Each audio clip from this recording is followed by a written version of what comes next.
Bible hai wakhal pukning waba amadi langtaknabana Ishwargi wahai sathokhi wakhal aduna manghangadaba matam adu Ishwargi wahai paduna layu afaba lan thengnaba nanggi Bible loduna Ishwargi wahai sing haidu nangna ngangbagi khonjel aduna aranba wakhal sing manghankhigani mina haibadagi nangna haibaduna thajaba hengani wakhal waba mawongda hingloi haina warep lau Miyoiba haibasina khwaidagi singba jiba oigadabani wakhal wanaba natte aikhoi sidi khwaidagi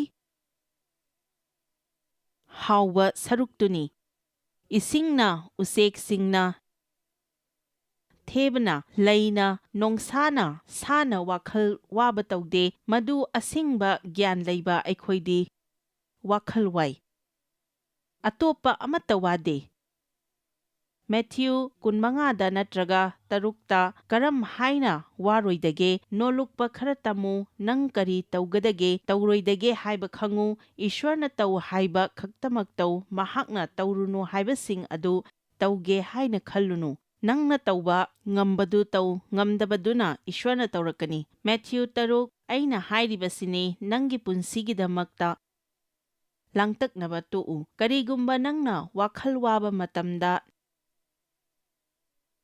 nasa nathanta haizau phare tu'u Haujikmak tu'u nasa nathanta haizau sina afaba porakloi haujikti yare pukning wabana aigi matam amuk manghalaroi Ishwar ai nangonda pumnamak pisanjari madugi matungda nangna taugadabasi karino khangbra madudagi nangi matam pisinba yaba karigumba amatau nangi wakhalna nungaigadaba ama karigumba kanaba pot ama karigumba harauba amadi ingthaba piba pot ama Amen. Maram aduna aina hairibasini nangna kari sagani natraga nangna kari thakkani natraga nangna kari setkani haiduna nangi punsida langtaknaganu punsina sabadagi heli haksangna phizondagi heli usek singda yengu usek singdi langtaknade nangna karigumba matamda usek singna usa amada tongduna mathangi tin kadaidagi thorakadage haina langtaknaba ukhrabra atiyagi usek sing asi yengu makhoina marusu hunde khausu khaude kaidasu paisinde adubu nakhoigi swargada leiba ipana makhoibu thakpi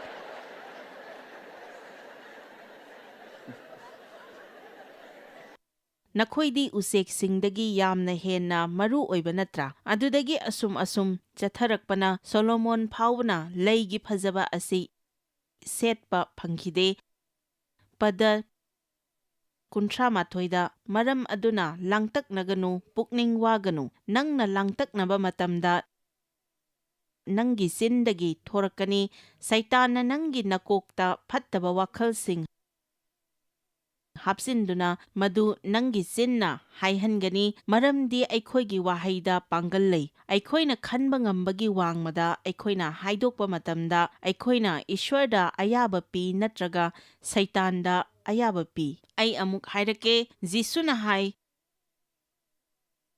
asom wangmada satsi aikhoisi marakta leiribani nonglei nungshitki marak asi aikhoi karigumba kharadi haigadawri aikhoina haigadawriba aduna Ishwarna thabak taunabagi ayaba pi aikhoina haiba darkar leiribasi Ishwar aina nangbu thajai aina nangonda ngajari ai masi pamde masina aibu nungai hande adubu aina thajai madudi pumnamak nangi makhada leiba ngaktani khudingmak nangna afaba oihanbigani masida lengdana leinaba thaujal pinabiu haujikti Ishwarna thabak tawraklani nakal amaromdana karigumba nangna aikhoi kari taugadabano khangdre aikhoina taugadabasi karino aikhoi irak nabatare adudagi aikhoigi yeknaba aduna nokladuna amuk pharedana haigani thagat isai maudra mathoi ama anide hai wangthoiraba mahakki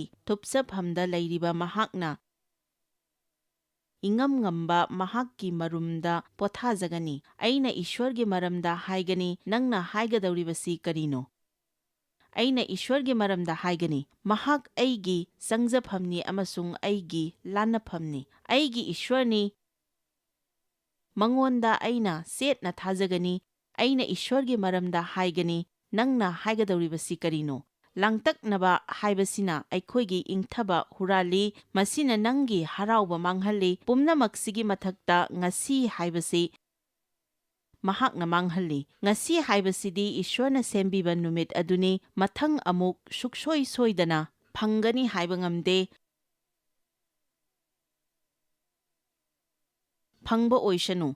Phangani di khalli adubu phangdaba tarabadi kamdauba. Aduna aigi lairiba asi manghaningde, hauzik lairiba sidagi hena phaba atopa amatta laite. Khutta lairiba matam asi nungaina laigadabani, haukrabra natraga nangna khangdaba lakadaba potsing adugidamakta langtaknaduna matam manghangadaba natte.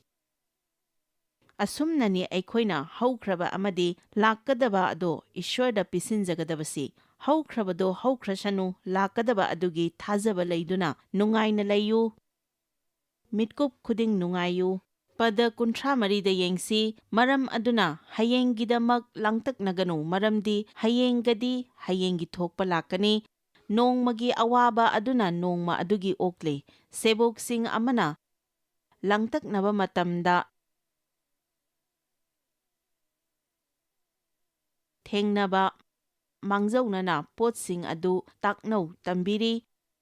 Karigumba nangna Jisuga loinage haina hairabadi, pothanaba mafam leirabasu leitrabasu, numidang amadagi numidang amada kadai waida leigadage khangdrabasu, Jisuna hai aigi tung ilau, kayam kuina chatkadoino amade nangi imung manung karam kanda thengnagadage haina haide, karamba hotelda leigadabano kari kanaba phangani haina hangkhide. Jisuna haikibasi aigi tung ilau. Makhoina mahakki matung inki henna sanaba pubagi mathausu takhide. Mahakna mi 5,000 sak pijanaba haiki. Maduna makhoina hai aikhoida karisu leite. Mahakna haiki nakhoida kari lei. Makhoina angang amagi saklen ama thengnaki, madu aingonda pirau aduga madu mahakna yamthok hanki. Luk tarada mahakna sebok ani jura semduna makhoi humdra thaki, anaba singbu phahannaba amadi Ishwargi wa pau sandoknaba mahakna haiki. Ahenba paisa beg natraga sendal amatta puganu. Mahakna haiki nangi mitphamdu chap yungna thamduna lambida kanagumba ama thengnai haiduna tapthaba tawganu. Mahakna mising asi thaba matamda langtaknaba amatta leihaningde, hayeng kari thokadoino haina waduna leibadu mahakna pamde. Mahakna haininglibasi karigumba mahakna nakhoibu thabiba matamda mahakna darkar leiba khudingmak pibigani, aduna aikoina langtaknabagi darkar oide. Aikoigi ministry asi hauzik Prithibi pumba amadi TV da sandokli. Prithibi pumbada lon nifuda amadi mafam kayada mission gi thabak tauri. Radio station Chahumda amadi TV station Samri da sandokli. Pumnamaksi tabada yamna nungai, adubu karigumba Ishwarda thajaba leiramdrabadi aisi angaubi pumngau ngaubi haibdo oiramgani. Pumnama asi chalainaba tha amada paisa yamna changi. Ishwarna aibu tambiki, asuk sangbasi mahakna tambiduna haubadagi pubirakhi. Aina setnaba firon singidamakta karamna thajaba thamgani. Langtaknabadagi thaidoklaga thamba darkar leiba pot khudingmak. Nolukpa asigi mathakta nakhoina tamba ngamloidaba pot ani lei. Masi nangna toina haiba darkar lei. Aina khangba ngamloidaba pot adu thinaba ai matam manghalloi. Aina masi khangba ngamgadaba natte. ꯃꯁꯤ haiduna nakhoi karisu khangdre haiba natte ꯑꯩꯈꯣꯏꯗꯒꯤ ꯏꯁ꯭ꯋꯔꯒꯤ ꯒ꯭ꯌꯥꯟ ꯂꯩꯔꯤꯕꯅꯤ ꯃꯍꯥꯛꯅ ꯑꯆꯥꯕ ꯃꯇꯝꯗ ꯈꯪꯍꯜꯂꯛꯀꯅꯤ ꯑꯗꯨꯕꯨ ꯃꯍꯥꯛꯅ ꯄꯨꯝꯅꯃꯛ ꯑꯁꯤ ꯑꯩꯈꯣꯏꯒꯤ ꯀꯣꯛꯅ ꯁꯥꯟꯅꯍꯟꯅꯤꯡꯗꯦ ꯂꯥꯡꯇꯛꯅꯗ꯭ꯔꯕꯗꯤ ꯑꯇꯣꯞꯄ ꯄꯣꯠ ꯀꯌꯥ ꯑꯃ ꯂꯥꯛꯀꯅꯤ ꯑꯍꯥꯟꯕꯗ ꯅꯣꯂꯨꯛꯄ ꯑꯅꯤꯁꯨꯕ ꯑꯗꯨꯅ ꯏꯁ꯭ꯋꯔꯒ ꯂꯣꯏꯅꯕ ꯈꯪ ꯍꯩꯕ ꯍꯥꯏꯕꯁꯤꯗꯒꯤ ꯍꯦꯟꯅ ꯐꯕ ꯑꯣꯖꯥ ꯑꯃ ꯂꯩꯇꯦ ꯍꯥꯏꯅ ꯍꯥꯏꯅꯩ ꯑꯁꯨꯝꯅ ꯀꯔꯤꯒꯨꯝꯕ ꯏꯁ꯭ꯋꯔꯒꯤ ꯋꯥꯍꯩꯁꯤꯡꯗ ꯑꯃꯗꯤ ꯃꯍꯥꯛꯀꯤ ꯑꯅꯤꯡꯕ ꯈꯪꯂꯕꯗꯤ ꯂꯥꯡꯇꯛꯅꯕ ꯍꯥꯏꯕꯁꯤ ꯈꯪꯗ꯭ꯔꯕꯁꯨ ꯌꯥꯏ ꯃꯁꯤꯃꯛꯅꯤ ꯕꯥꯏꯕꯜꯅ ꯍꯥꯏꯔꯤꯕꯁꯤ ꯃꯤꯔꯦꯀꯜꯗ ꯇꯥꯏꯠ ꯑꯃꯗꯤ ꯄꯤꯕꯒꯤ ꯃꯇꯥꯡꯗ ꯃꯁꯤꯗ ꯍꯥꯏ ꯄꯨꯝꯅꯃꯛꯀꯤ ꯁꯔꯨꯛ 10ꯒꯤ ꯑꯃ ꯄꯨꯛꯀꯩꯗ ꯄꯨꯔꯛꯎ ꯃꯔꯝꯗꯤ ꯑꯩꯒꯤ ꯌꯨꯝꯗ ꯆꯤꯟꯖꯥꯛ ꯂꯩꯅꯕꯅꯤ ꯑꯗꯨꯒ ꯃꯁꯤꯒꯤ ꯃꯔꯝꯗ ꯑꯩꯕꯨ ꯆꯥꯡ ꯌꯦꯡꯉꯨ ꯂꯥꯟꯃꯤ ꯇꯦꯡꯒꯣꯜꯁꯤꯡꯒꯤ ꯖꯦꯍꯣꯕꯥꯅ ꯍꯥꯏ ꯑꯩꯅ ꯅꯈꯣꯏꯒꯤꯗꯃꯛ ꯁ꯭ꯋꯔꯒꯒꯤ ꯊꯣꯡꯅꯥꯎ ꯍꯥꯡꯗꯣꯛꯇ꯭ꯔꯕ ꯅꯈꯣꯏꯅ ꯊꯝꯐꯝ ꯂꯩꯇꯕ ꯃꯈꯩ ꯅꯈꯣꯏꯒꯤ ꯅꯊꯛꯇ ꯕꯣꯔ ꯍꯩꯊꯕꯤꯗ꯭ꯔꯕ ꯑꯩꯅ ꯅꯈꯣꯏꯒꯤꯗꯃꯛ ꯃꯥꯡ ꯇꯥꯛꯍꯜꯂꯤꯕ ꯑꯗꯨꯕꯨ ꯆꯩꯒꯅꯤ ꯃꯍꯥꯛꯅ ꯍꯥꯏ ꯑꯩꯕꯨ ꯆꯥꯡ ꯌꯦꯡꯉꯨ ꯑꯁꯨꯝꯅ ꯃꯍꯥꯛꯅ ꯍꯥꯏ ꯀꯔꯤꯒꯨꯝꯕ ꯅꯪꯅ ꯊꯥꯖꯗꯕ ꯇꯥꯔꯕꯗꯤ ꯆꯥꯡ ꯌꯦꯡꯉꯨ ꯏꯁ꯭ꯋꯔꯅ ꯅꯪꯒꯤ ꯀꯔꯤ ꯇꯧꯔꯛꯄꯒꯦ ꯍꯥꯏꯕ ꯌꯦꯡꯉꯨ ꯅꯈꯣꯏꯅ ꯄꯤꯕꯤꯔꯤꯕꯁꯤꯡ ꯏꯁ꯭ꯋꯔꯒꯤ ꯗꯔꯀꯥꯔ ꯂꯩꯕꯗ ꯄꯤꯕ ꯅꯠꯇꯦ ꯄꯤꯕꯗꯒꯤ ꯅꯈꯣꯏꯒꯤ ꯄꯨꯟꯁꯤꯗ ꯑꯉꯛꯄ ꯑꯍꯣꯡꯕ ꯂꯥꯛꯄ ꯀꯅꯥ ꯀꯅꯥ ꯊꯦꯡꯅꯕꯤꯔꯕꯒꯦ ꯃꯁꯤꯗꯤ ꯑꯉꯛꯄꯅꯤ ꯑꯁꯨꯝꯅ ꯇꯧꯈ꯭ꯔꯕ ꯃꯇꯝ ꯑꯗꯨꯅ ꯑꯩꯅ ꯏꯁ꯭ꯋꯔꯗꯒꯤ ꯇꯝꯖꯈꯤ ꯑꯩꯅ ꯅꯣꯛꯅꯤꯡꯕ ꯄ꯭ꯔꯥꯔꯊꯅꯥ ꯇꯧꯈꯤꯕ ꯅꯤꯡꯁꯤꯡꯂꯤ ꯏꯁ꯭ꯋꯔ ꯑꯩ ꯐꯤ 12 ꯗꯔꯀꯥꯔ ꯂꯩ ꯑꯩꯈꯣꯏꯒꯤ ꯇꯦꯕꯜ ꯐꯤꯗꯥꯁꯨ ꯐꯠꯂꯝꯗ꯭ꯔꯦ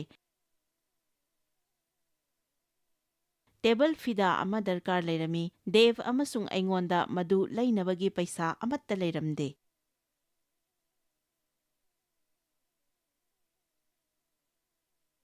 ꯃꯤꯅꯤꯁꯇ꯭ꯔꯤꯒꯤꯗꯃꯛꯇ ꯑꯩꯒꯤ ꯊꯕꯛ ꯇꯣꯛꯂꯝꯃꯤ ꯑꯩꯅ ꯈꯜꯂꯝꯃꯤ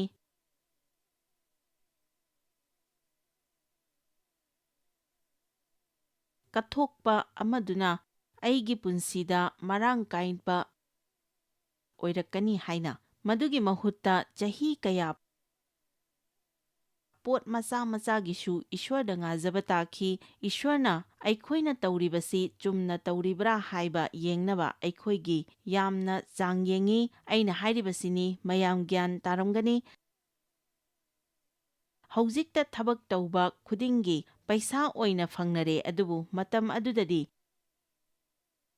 ꯊꯕꯛ ꯀꯌꯥ ꯑꯃꯗꯤ ꯇꯦꯡꯕꯥꯡꯕ ꯑꯣꯏꯔꯝꯃꯤ ꯑꯃꯦꯟ ꯃꯁꯤ ꯕꯥꯏꯕꯜꯅ ꯁꯦꯕꯥ ꯇꯧꯕ ꯃꯅꯥꯏ ꯑꯣꯏꯕ ꯍꯥꯏ ꯑꯩꯈꯣꯏꯒꯤ ꯗꯔꯀꯥꯔ ꯂꯩꯕ ꯀꯌꯥ ꯂꯩꯔꯝꯃꯤ ꯍꯥꯏꯔꯤꯕꯁꯤꯡ ꯑꯗꯨ ꯏꯁ꯭ꯋꯔꯅ ꯑꯗꯨꯝ ꯄꯤꯕꯤ ꯑꯗꯨꯕꯨ ꯍꯦꯟꯗꯣꯛ ꯄꯥꯊꯣꯛꯄꯗꯤ ꯑꯣꯏꯔꯝꯗꯦ ꯑꯩꯅ ꯆꯥꯎꯅ ꯁꯦꯜꯁ ꯇꯧꯕ ꯗꯨꯀꯥꯟꯗ ꯂꯨꯄꯥ 2-3 ꯍꯥꯏꯗꯨꯅ ꯆꯠꯂꯒ ꯏꯆꯥꯒꯤ ꯇꯦꯅꯤꯁ ꯈꯣꯡꯎꯞ ꯑꯃꯒꯤ ꯏꯁ꯭ꯋꯔꯗ ꯉꯥꯔꯝꯃꯤ ꯅꯥꯀꯜ ꯑꯃꯔꯣꯝꯗꯅ ꯏꯁ꯭ꯋꯔꯅ ꯀꯔꯝꯅ ꯕꯣꯔ ꯐꯪꯒꯅꯤ ꯆꯥꯎꯈꯠꯀꯅꯤ ꯊꯥꯖꯕꯗ ꯀꯔꯝꯅ ꯆꯠꯀꯅꯤ ꯍꯥꯏꯕꯒꯤ ꯃꯇꯥꯡꯗ ꯋꯥ ꯇꯥꯛꯊꯣꯛꯍꯜꯂꯤ ꯀꯔꯤꯒꯨꯝꯕ ꯃꯇꯝꯗ ꯃꯁꯤꯒꯤ ꯃꯇꯥꯡꯗ ꯍꯥꯏꯕꯁꯤ ꯍꯩꯅꯗꯕ ꯐꯥꯎꯔꯝꯃꯤ ꯑꯩꯉꯣꯟꯗꯗꯤ ꯍꯥꯏꯅ ꯈꯜꯂꯝꯃꯤ ꯑꯗꯨꯕꯨ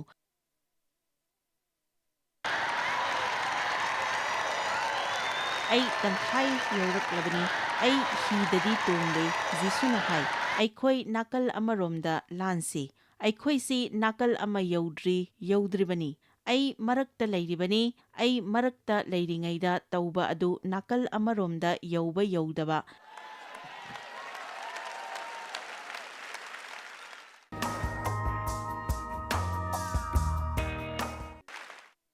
ꯂꯦꯞꯀꯗꯧꯔꯤꯕꯅꯤ ꯃꯁꯤꯅ ꯑꯩ ꯀꯌꯥ ꯀꯨꯏꯅ ꯆꯪꯒꯗꯧꯔꯤꯕꯅꯣ ꯍꯥꯏꯕꯗꯨꯁꯨ ꯂꯦꯞꯀꯅꯤ ꯑꯩꯅ ꯃꯇꯝ ꯁꯥꯡꯅ ꯍꯤ ꯑꯗꯨꯗ ꯇꯣꯡꯗꯨꯅ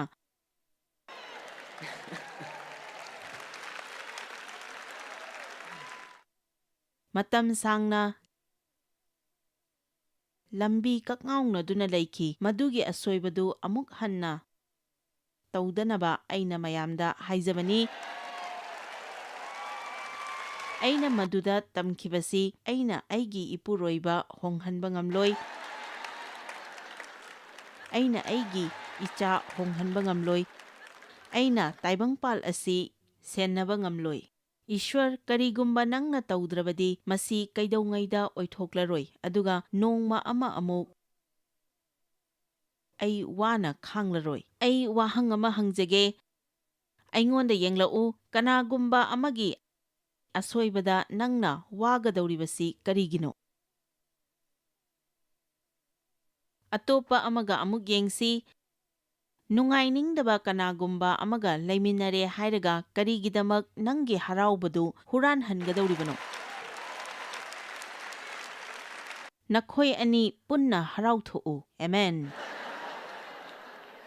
ꯑꯇꯣꯞꯄꯁꯤꯡꯒꯤ ꯊꯧꯑꯣꯡ ꯃꯈꯥ ꯄꯣꯜꯂꯒ ꯂꯩꯒꯅꯨ꯫ ꯅꯪ ꯅꯨꯡꯉꯥꯏꯇ꯭ꯔꯕꯗꯤ ꯑꯩꯁꯨ ꯅꯨꯡꯉꯥꯏꯔꯔꯣꯏ꯫ ꯃꯇꯝ ꯁꯥꯡꯅ ꯑꯩꯗꯤ ꯍꯔꯥꯎꯗꯅ ꯂꯩꯔꯛꯏ, ꯑꯗꯨꯕꯨ ꯑꯩꯒꯤ ꯏꯄꯨꯔꯣꯏꯕꯗꯤ ꯅꯨꯃꯤꯠ ꯈꯨꯗꯤꯡꯒꯤ ꯑꯗꯨꯝ ꯍꯔꯥꯎꯗꯨꯅ ꯂꯩ꯫ ꯃꯥꯒꯤ ꯍꯔꯥꯎꯕꯗꯨꯅ ꯑꯩꯁꯤ ꯑꯃꯨꯛꯀ ꯍꯦꯟꯅ ꯁꯥꯎꯅꯤꯡꯍꯜꯂꯤ꯫ ꯃꯥꯗꯤ ꯑꯩꯅ ꯋꯥꯔꯤꯕꯁꯦ ꯀꯔꯤꯁꯨ ꯈꯪꯗꯦ꯫ ꯃꯍꯥꯛꯇꯤ ꯑꯩꯗꯤ ꯍꯔꯥꯎꯗꯨꯅ ꯂꯩꯒꯅꯤ,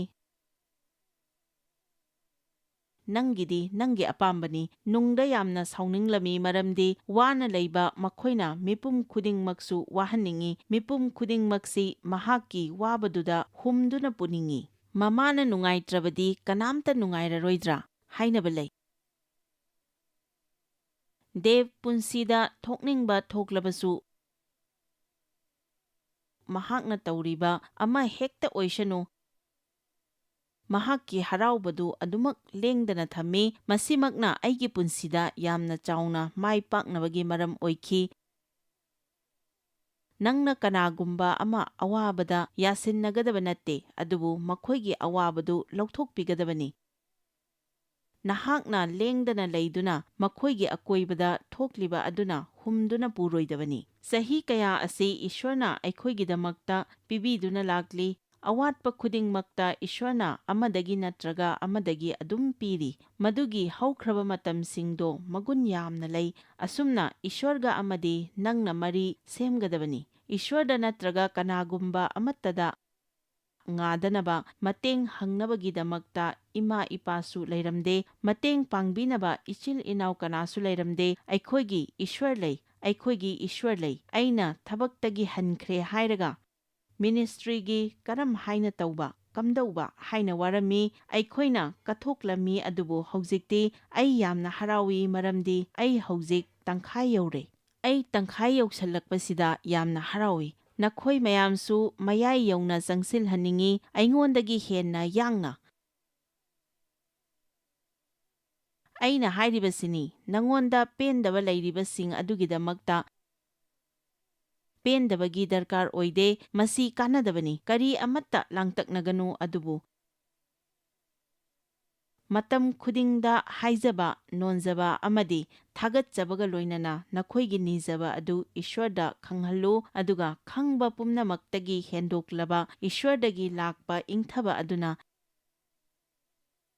ꯅꯈꯣꯏꯒꯤ ꯊꯃꯣꯏ ꯄꯨꯛꯅꯤꯡ ꯈ꯭ꯔꯤꯁꯇ ꯖꯤꯁꯨꯅ ꯉꯥꯛꯁꯦꯟꯗꯨꯅ ꯊꯝꯕꯤꯒꯅꯤ꯫ ꯅꯪꯒꯤ ꯗꯔꯀꯥꯔ ꯂꯩꯕ ꯈꯨꯗꯤꯡꯃꯛ ꯄꯤꯁꯤꯜꯂꯨ, ꯃꯔꯝꯗꯤ ꯃꯍꯥꯛꯅ ꯅꯪꯕꯨ ꯁꯦꯟꯕꯤ꯫ ꯁꯤꯒꯤ ꯃꯃꯥꯡꯗ 1 ꯄꯤꯇꯔ 5:6 ꯍꯥꯏ, ꯏꯁ꯭ꯋꯔꯅ ꯅꯍꯥꯛꯄꯨ ꯑꯆꯥꯕ ꯃꯇꯝꯗ ꯊꯥꯡꯒꯠꯄꯤꯅꯕ ꯅꯈꯣꯏ ꯃꯍꯥꯛꯀꯤ ꯑꯀꯟꯕ ꯈꯨꯠꯀꯤ ꯃꯈꯥꯗ ꯅꯣꯜꯂꯨꯛꯆꯧ꯫ ꯅꯈꯣꯏꯒꯤ ꯂꯥꯡꯇꯛꯅꯕ ꯄꯨꯝꯅꯃꯛ ꯃꯉꯣꯟꯗ ꯂꯪꯁꯤꯜꯂꯨ꯫ ꯅꯪꯅ ꯅꯣꯜꯂꯨꯛꯄ ꯀꯔꯝꯅ ꯎꯠꯀꯅꯤ? ꯂꯥꯡꯇꯛꯅꯗꯕ ꯍꯥꯏꯕꯗꯤ, ꯏꯁ꯭ꯋꯔ, ꯑꯩꯅ ꯃꯁꯤ ꯂꯣꯏꯁꯤꯟꯕ ꯉꯝꯅꯤꯗ, ꯑꯩꯉꯣꯟꯗ ꯊꯧꯔꯥꯡ ꯑꯃ ꯂꯩ ꯍꯥꯏꯕꯅꯤ꯫ ꯀꯔꯤꯒꯨꯝꯕ ꯃꯇꯝꯗ ꯑꯩꯈꯣꯏꯅ ꯏꯁ꯭ꯋꯔꯗ ꯑꯩꯈꯣꯏꯒꯤ ꯊꯧꯔꯥꯡ ꯍꯥꯏꯕꯁꯤ ꯅꯣꯛꯅꯤꯡꯕ ꯐꯥꯎꯏ꯫ ꯀꯔꯤꯒꯨꯝꯕ ꯃꯇꯝꯗ ꯑꯩꯈꯣꯏꯗ ꯏꯁ꯭ꯋꯔꯗ ꯀꯔꯤ ꯇꯧꯒꯅꯤ ꯇꯧꯔꯣꯏ ꯍꯥꯏ꯫ ꯐꯔꯦ ꯏꯁ꯭ꯋꯔ, ꯄꯨꯝꯅꯃꯛ ꯅꯪꯅ ꯁꯦꯟꯅꯕꯤꯌꯨ ꯍꯥꯏꯕ ꯈꯪꯒꯗꯕꯅꯤ꯫ ꯅꯪꯅ ꯊꯦꯡꯅꯔꯣꯏꯗꯕ ꯄꯣꯠ ꯑꯗꯨꯒꯤꯗꯃꯛꯇ ꯂꯥꯡꯇꯛꯅꯕ ꯇꯣꯛꯎ꯫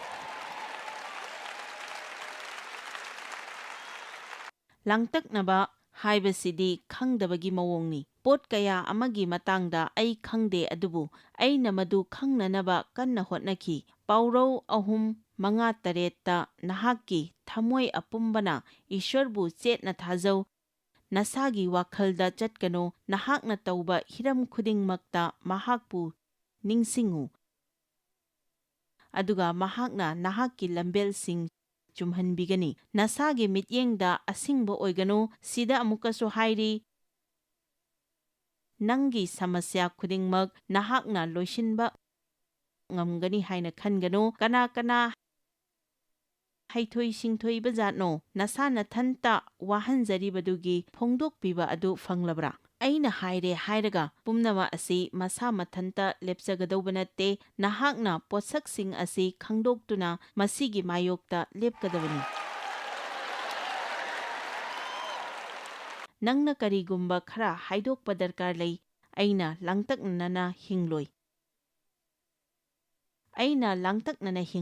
ꯑꯩꯅ ꯑꯩꯒꯤ ꯄꯨꯟꯁꯤ ꯍꯔꯥꯎꯅ ꯂꯩꯒꯅꯤ. ꯑꯩꯉꯣꯟꯗ ꯏꯪꯊꯕ ꯂꯩꯒꯅꯤ. ꯃꯁꯤ ꯏꯁ꯭ꯋꯔꯅ ꯑꯩꯒꯤꯗꯃꯛꯇ ꯊꯝꯕꯤꯔꯝꯂꯕ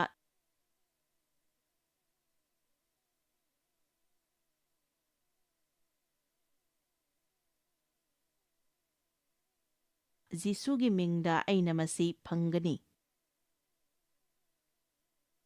ꯑꯩꯒꯤ ꯄꯨꯟꯁꯤ ꯑꯁꯤ ꯑꯃꯨꯛ ꯍꯟꯅ ꯋꯥꯅ ꯍꯤꯡꯂꯔꯣꯏ. ꯏꯁ꯭ꯋꯔꯒꯤ ꯇꯨꯡ ꯏꯜꯂꯤꯕ ꯃꯈꯣꯏꯅ ꯈꯜꯂꯤꯕꯁꯤ ꯀꯔꯤꯅꯣ ꯚꯥꯞ ꯇꯥꯗꯦ.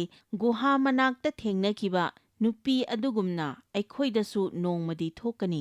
ꯖꯣꯍꯥꯟ 4ꯗ ꯑꯩꯉꯣꯟꯗ ꯊꯛꯅꯕ ꯏꯁꯤꯡ ꯄꯤꯌꯨ. ꯅꯨꯄꯤꯗꯨꯅ ꯍꯥꯏꯔꯛꯏ. ꯖꯤꯍꯨꯗꯤ ꯑꯃ ꯑꯣꯏꯔꯒ ꯁꯝꯔꯤꯌꯥ ꯅꯨꯄꯤ ꯑꯩꯉꯣꯟꯗ ꯀꯔꯝꯅ ꯏꯁꯤꯡ ꯅꯤꯔꯤꯕꯅꯣ? ꯃꯔꯝꯗꯤ ꯖꯤꯍꯨꯗꯤꯁꯤꯡꯅ ꯁꯝꯔꯤꯌꯥ ꯃꯆꯥꯁꯤꯡꯒ ꯁꯣꯛꯅ ꯁꯝꯅꯔꯝꯗꯦ. ꯑꯗꯨꯕꯨ ꯅꯨꯄꯤꯗꯨꯅ, ꯑꯗꯨꯒꯤꯁꯨ ꯃꯊꯛꯇ ꯑꯩꯗꯤ ꯅꯨꯄꯤꯅꯤ. ꯃꯇꯝ ꯑꯗꯨꯗꯗꯤ ꯅꯨꯄꯥꯁꯤꯡꯅ ꯅꯨꯄꯤꯁꯤꯡꯗ ꯋꯥꯔꯤ ꯁꯥꯅꯔꯝꯗꯦ. ꯃꯍꯥꯛꯅ ꯍꯥꯏ, ꯑꯩꯉꯣꯟꯗ ꯊꯛꯅꯕ ꯏꯁꯤꯡ ꯄꯤꯌꯨ. ꯅꯨꯄꯤ ꯑꯗꯨꯅ ꯆꯃꯝꯅꯗꯨꯅ ꯂꯩꯔꯤꯉꯩꯗ ꯑꯇꯣꯞꯄ ꯑꯃꯒ ꯑꯃꯨꯛ ꯍꯥꯏꯔꯝꯃꯤ. ꯃꯍꯥꯛꯅ ꯍꯥꯏ, ꯀꯔꯤꯒꯨꯝꯕ ꯅꯪꯉꯣꯟꯗ ꯊꯛꯅꯕ ꯏꯁꯤꯡ ꯄꯤꯌꯨ ꯍꯥꯏꯔꯤꯕꯁꯤ ꯀꯅꯥꯅꯣ ꯍꯥꯏꯕ ꯈꯪꯂꯕꯗꯤ ꯅꯪꯅ ꯑꯩꯉꯣꯟꯗ ꯍꯥꯏꯖꯔꯝꯒꯗꯕꯅꯤ. ꯑꯗꯨꯒ ꯃꯍꯥꯛꯅ ꯅꯪꯉꯣꯟꯗ ꯑꯍꯤꯡꯕ ꯏꯁꯤꯡ ꯄꯤꯔꯝꯒꯗꯕꯅꯤ. ꯃꯔꯝꯗꯤ ꯅꯪꯅ ꯊꯛꯂꯤꯕ ꯏꯁꯤꯡ ꯑꯗꯨ ꯑꯃꯨꯛ ꯍꯟꯅ ꯈꯧꯔꯥꯡꯕ ꯂꯩꯒꯅꯤ. ꯑꯗꯨꯕꯨ ꯑꯩꯅ ꯄꯤꯒꯗꯧꯔꯤꯕ ꯏꯁꯤꯡ ꯑꯁꯤꯗꯤ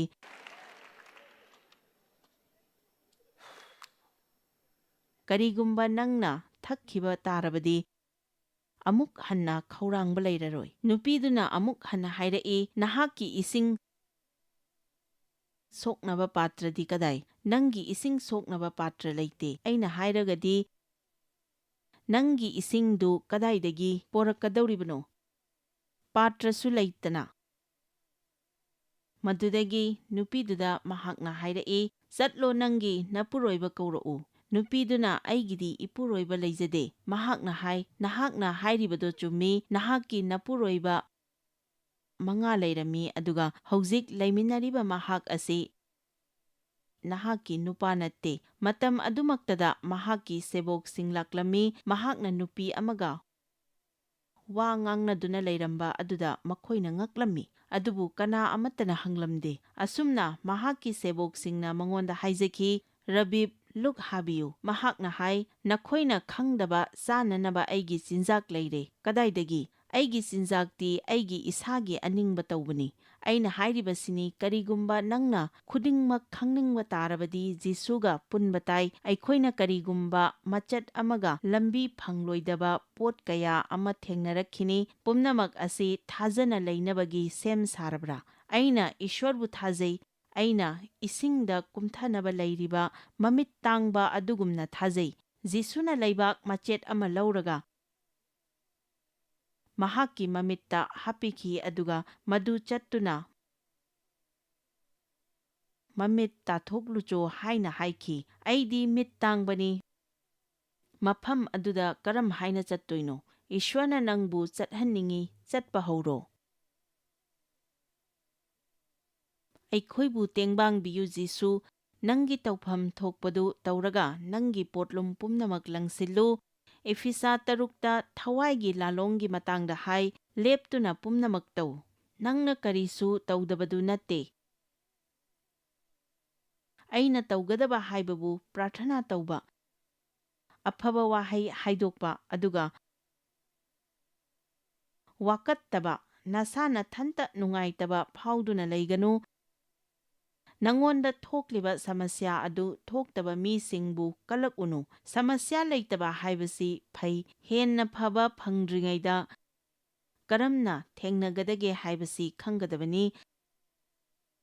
ꯑꯁꯨꯝꯅ ꯑꯩꯅ ꯃꯌꯥꯝ ꯑꯁꯤ ꯊꯦꯡꯅꯔꯛꯂꯕ ꯃꯇꯨꯡꯗ ꯃꯤꯁꯤꯡꯗ ꯏꯔꯥꯏ ꯂꯥꯏꯅ ꯍꯥꯏꯕ ꯉꯝꯅꯕ ꯍꯣꯏ ꯑꯐꯕ ꯏꯃꯥ ꯏꯄꯥ ꯂꯩꯕꯁꯤ ꯅꯨꯡꯉꯥꯏꯕꯖꯥꯠꯅꯤ, ꯅꯨꯡꯉꯥꯏꯐꯝ ꯊꯣꯛꯏ꯫ ꯊꯥꯒꯠ ꯏꯁꯩꯒꯤ 38ꯇ ꯐꯥꯎꯕ ꯃꯇꯝꯒꯤ ꯃꯇꯥꯡꯗ ꯍꯥꯏ, ꯏꯁ꯭ꯋꯔꯕꯨ ꯊꯥꯖꯧ ꯑꯗꯨꯒ ꯑꯐꯕ ꯇꯧ꯫ ꯑꯁꯨꯛ ꯂꯥꯏꯕꯁꯤ ꯑꯩꯈꯣꯏꯅ ꯌꯥꯝꯅ ꯂꯨꯍꯜꯂꯤ꯫ ꯑꯩꯅ ꯇꯧꯒꯗꯕꯁꯤ ꯀꯔꯤꯅꯣ? ꯏꯁ꯭ꯋꯔ ꯊꯥꯖꯕ ꯑꯃꯒ ꯑꯐꯕ ꯇꯧꯕ꯫ ꯑꯇꯣꯞꯄ ꯅꯥꯀꯜ ꯑꯃꯗꯨ ꯌꯧꯕꯗ ꯀꯌꯥ ꯀꯨꯏꯒꯗꯣꯏꯅꯣ ꯍꯥꯏꯕ ꯑꯩ ꯈꯪꯗꯦ, ꯑꯗꯨꯕꯨ ꯁꯨꯛꯁꯣꯏ ꯁꯣꯏꯗꯅ ꯌꯧꯒꯅꯤ ꯍꯥꯏꯕꯗꯤ ꯈꯪꯏ꯫ ꯑꯃꯦꯟ꯫ ꯑꯩꯈꯣꯏꯁꯤ ꯅꯥꯀꯜ ꯑꯃꯗꯨꯗ ꯆꯠꯂꯤꯕꯅꯤ꯫ ꯑꯩꯈꯣꯏ ꯈꯨꯗꯤꯡꯃꯛ ꯅꯥꯀꯜ ꯑꯃꯔꯣꯝꯗꯨꯗ ꯆꯠꯂꯤꯕ꯭ꯔꯥ? Amen.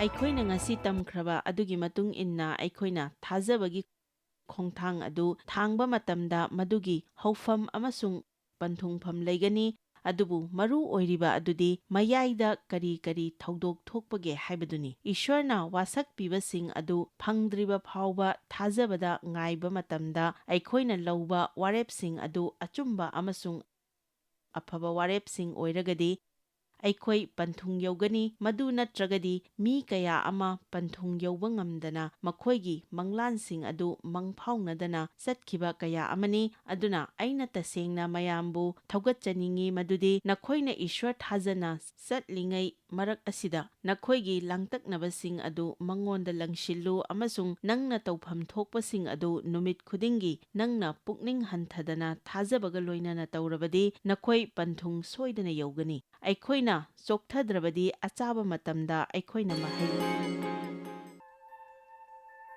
Joyce Meyer Ministry haibasi mahakpu akhoi mi miyamna thakachri mahakna akhoi ngonda tawbiriba thakachri ngai haifam leite mahakna akhoi bu phi maru adu khakta natana leidiba singna chinchak natana amasung pau amasung aphaba pau tambi noina contact tawbibe yagani jmmindia.org ngasi Joyce Meyer gi ministry da noi yawbibe yagani Joyce Meyer Ministry haibasi mahakpu akhoi mi miyamna thakachri mahakna akhoi ngonda tawbiriba thakachri ngai haifam leite Mamangi program asi Joyce Meyer Ministry gi friends amasung partner singi mating dagi pangthok sabani.